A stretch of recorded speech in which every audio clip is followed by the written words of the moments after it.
अभी यूपी के विधानसभा चुनाव में वक्त है, लेकिन अभी से ही सियासी चालें तेज होने लगी हैं, जिसकी हलचल अब पूरे सूबे में सुनाई दे रही है। क्योंकि एक और जहां बीजेपी हिंदुत्व की पिच पर धुआंधार बैटिंग कर रही है, तो वहीं दूसरी तरफ अखिलेश ने भी ब्रह्मास्त्र चला दिया है, जिसने राजनीतिक पंडितों को भी हैरानी में डाल दिया है। क्योंकि अखिलेश इस बार सबसे बड़ी चाल नोएडा से चलने जा रहे हैं।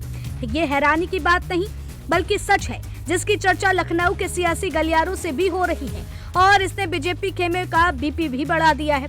देखा जाए तो सियासतदान केवल बयानबाजी तक सीमित या पोस्टर वॉर तक नहीं रुके हैं, बल्कि साल भर पहले से ही कैंपेन की शुरुआत करने का ऐलान कर दिया है, जिसने वेस्ट यूपी का सियासी तापमान भी चढ़ा है।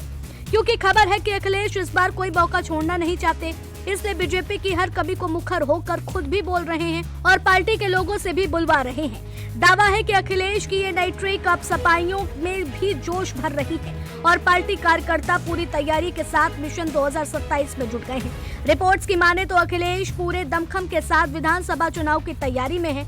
इसको लेकर अब वो नोएडा से चुनावी बिगुल फूंकने जा रहे हैं। बताया जा रहा है कि 28 मार्च से मिशन 2027 के लिए चुनाव प्रचार अभियान का अखिलेश आगाज करेंगे। इस चुनाव कैंपेन की शुरुआत नोएडा से होने जा रही है, जहां सपा पीडीए भागीदारी के नाम से बड़ी रैली निकालने जा रही है। जानकारों का मानना है कि रैली में सपा विधानसभा चुनाव में पीडीए फॉर्मूले का भी ऐलान करेगी और जिस रणनीति के तहत टिकटों का वितरण भी किया जाएगा की भी घोषणा की जा सकती है। अब इसके मायने तो बहुत है, लेकिन सपा बीजेपी की हर ट्रिक के आधार पर काम करती नजर आ रही है, क्योंकि बीजेपी का फोकस विकास के मुद्दों के साथ विकास करवाने वालों के नामों पर भी होता है। और खबर है कि अखिलेश भी इसी आधार पर टिकट वितरण कर सकते हैं, जिसके चलते ये मुकाबला और दिलचस्प होता जा रहा है। माना जा रहा है कि अखिलेश यादव कैंपेन से जनता को जोड़कर पीडीए की मजबूती दिखाकर और साथ ही सीट बंटवारे से पहले रिपोर्ट कार्ड पर फोकस करेंगे।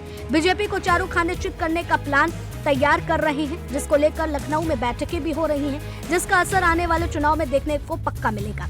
लेकिन सवाल है कि वेस्ट यूपी से ही आखिर क्यों इस मिशन की शुरुआत कर रहे हैं, तो चलिए उस पर भी नजर डालते हैं।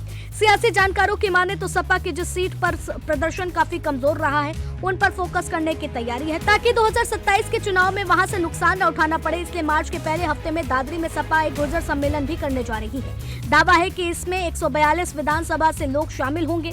सिर्फ यही नहीं, इस सम्मेलन के लिए यादव वोटों पर भी सेंध लगाने की बड़ी रणनीति तैयार हो गई है, क्योंकि वेस्ट यूपी में यादव वोटरों की संख्या काफी कम है। इस क्षेत्र में गुर्जर, मुस्लिम और दलित वोट बैंक काफी मजबूत स्थिति में है।